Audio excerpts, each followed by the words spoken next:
Hello, I'm John Garvin, the writer and director, and I'm here with... Sam Witwer. I play Deacon St. John in Days Gone. Yeah, and we're here to talk about the Alternate Path demo. So we did 2 demos for E3 this year. One you guys saw at the media showcase, and this one we showed behind closed doors on the floor at E3. And so for the first time, we're releasing it online so that everybody can kind of take a look at it. And I thought I'd just talk a little bit about, what the differences are, and just kind of just show you what we were trying to accomplish this year. Yeah, I mean, the most obvious difference so far is the last one was nighttime during the rain, and this is daytime during the snow. Yeah, and it's not just cosmetic. And I think that's one of the things we really wanted to emphasize, because this time we're showing sort of a day in the life of Deacon. You see he's on the drifter bike here. We wanted to show a little more of the bike riding and how the weather can kind of impact that. So we have this drifting mechanic, right? You see him kind of slipping and sliding around a little bit. Changes the handling of the bike. That's really interesting. Now, there were wolves there last time, John, and these wolves would pursue you down this road, and then Deacon had to turn his back, shoot a wolf, and he got clotheslined right up there, didn't he? Yeah, exactly. So this time you see that he wasn't being chased by the wolves. That's a dynamic event that can that can happen or not. It just depends on when you're playing the game. Interesting. And this time Deacon saw the ambush and he was able to avoid it. So he kind of comes up and around and behind them. So does weather impacts whether these creatures show up or not in daytime, nighttime, all that stuff? Yeah, absolutely. So especially the freakers, they come out, they're mostly nocturnal, but they will come out as the weather gets colder. They become stronger in the cold. Right. And so that will, again, kind of change up the way the game plays. That's very, very, I kind of love that you decided to do this as a demo to show 2 completely different iterations on the same exact mission in the game. Yes, exactly. So we wanted to have, the job is basically the same. Deacon hears that his buddy's in trouble, rides out to save his life. And, as you can see here, this is a completely different experience from what we showed in the first demo. In the first one, Deacon gets clotheslined, and it sounded very painful, by the way. Speaking of painful, okay, so the combat in this game is fairly brutal. John, you want to talk about that a little bit? Well, we just wanted to make it as realistic as possible. So, yeah, we're not holding back on that at all. And Sam's done most of his own stunt work for this. And I can tell you that when we're on the performance stage and we're capturing that stuff, we just try to keep it real, right? Right. Well, right. There was sort of a decision made at some point. I've been on the project for 2 or 3 years now. Yeah, I think 3 years. And so early on, I think there was a more, what were we? It was more Kurt Russell and sort of a two-fisted thing, and then it turned into, hey, let's take this quite seriously. And what that required is a lot more.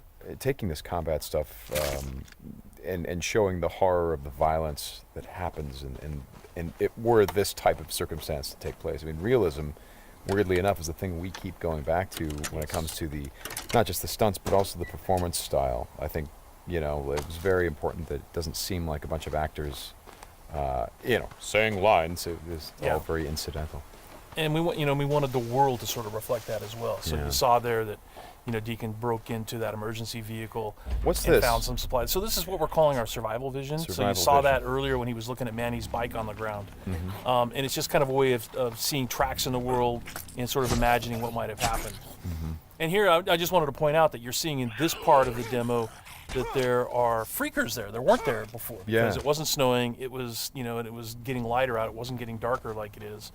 And so, it changes up the way you can play through the level. And what is this? We call this the meat wall. The meat wall. Yeah, and it's not just there, to make the guys who put them up to seem evil. They're there for a purpose because, again, freakers are living creatures. They eat. That's their primary thing. They want to eat.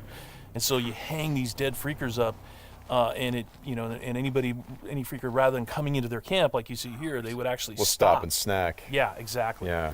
And then the same thing with this freaker that they've hung upside down. Mm-hmm. There's a bear trap underneath it, and they use that because a freaker will come, be attracted to the meat, and then hit that trap. Interesting. Another thing you just saw, by the way, is that tin can. The tin can trap that you that's an alarm that the Marauders will put up. And this is, again, some of the things that Marauder camps just do. And you find these Marauder camps throughout the world. You'll find traps like that, and then if you're careful and you're paying attention, you can avoid them. Because in the first demo, Deacon didn't avoid it, and he set off that alarm. Right. Now this is the same tactic that he used last time. Throws the rock to get someone to lure him over and have him step in the bear trap. But this one plays out a little bit differently than last time. One of the things that struck me, and we've talked about this obviously as we've shot, but there's an effort of the other Marauders to get this guy to shut up, and he won't. Yeah, and so in the first demo, Deacon's heading on down the trail, and you can hear that happening behind him. Right. And this time we're showing what happened. So, he's watching everybody react to this poor guy trapped in the in that bear trap, and she just is like, shut up, shut up, shut up, and then just loses it and shoots the guy.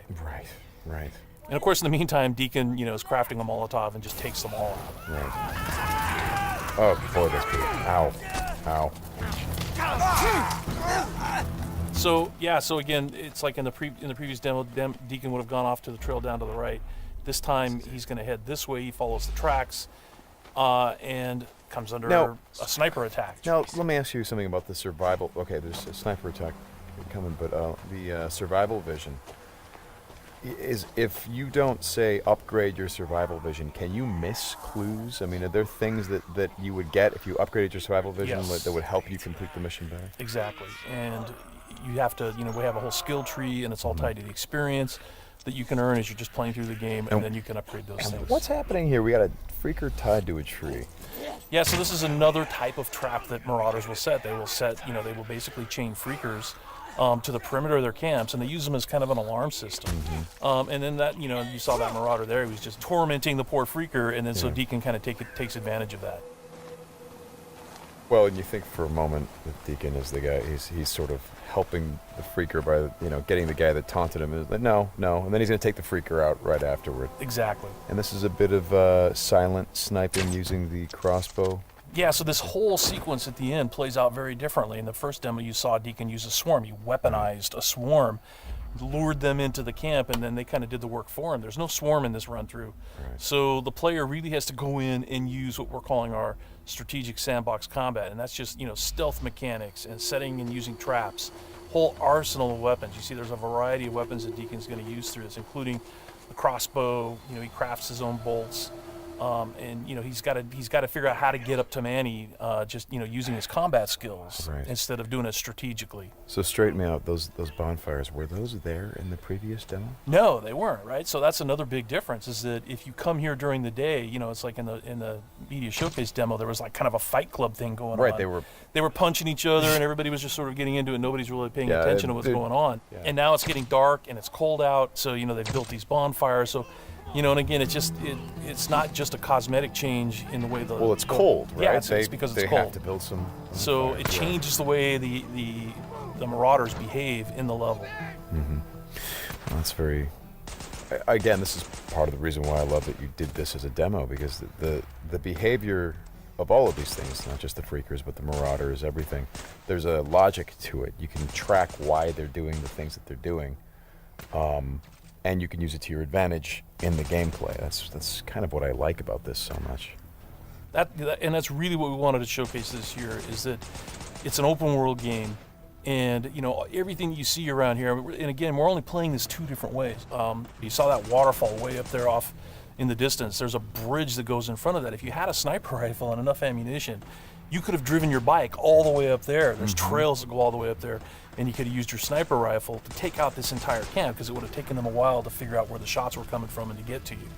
So, that's a different way to play it. There's another way to play it, by the way, where you could have just stealthed in through the entire camp if you had the skills to do it. And you could have just taken everybody out silently, or almost everybody. And then you could have gotten up to where Manny's being held using a different route, and just stealth killed that guy. There's no reason that you have to come in and run and gun it like Deacon is doing here. Hey, how scarce is ammunition? Because I see him switching from a bunch of weapons, and when we saw this demo, when I came in and saw it at A3, one of the things that I really enjoyed was I was sitting next to you, and the driver was playing the game, and at some point I saw you shift in your chair and you leaned forward, and I heard you say, "Oh man, uh-oh." And I'm like, whoa, what's going on? He's like, he's going to get killed. I'm like, whoa, oh. And I leaned forward. I was like, oh, I guess there's some real danger. And one of the things was that he was running out of ammunition. And he was trying to go pick up ammo from the dead he was looking for Marauders. ammo, But but And he was under fire. So when we were at E3, we had a whole team with us, and everybody played it slightly differently. So it just shows you that it's not scripted at all. Yeah. And then this Rager Bear. Oh yeah, boy. the infected bear. The infected bear. That's, yeah. That's not what you want to see. Well, we thought that would be a good way to end the demo, is to show that it's just one, for Deacon's life. It's just one darn thing after another. Yeah. Right? You're going to save your buddy. You get clotheslined. You get attacked by wolves, or you think you're finally done. You rescued you've gone through all this stuff, and then suddenly, Rager Bear. Right. Well, as you said to me, it's not just about exploring an open world as it is the open world coming after you, the open world seeking you out, trying to... Yeah, exactly. That's our tagline. In Days Gone, you don't have to go seeking out trouble. The world comes for you. Trouble's looking for you. All right, Sam, thanks a lot. Thanks, John. It's been fun. And I hope you guys enjoy the demo, and we'll talk more about it soon.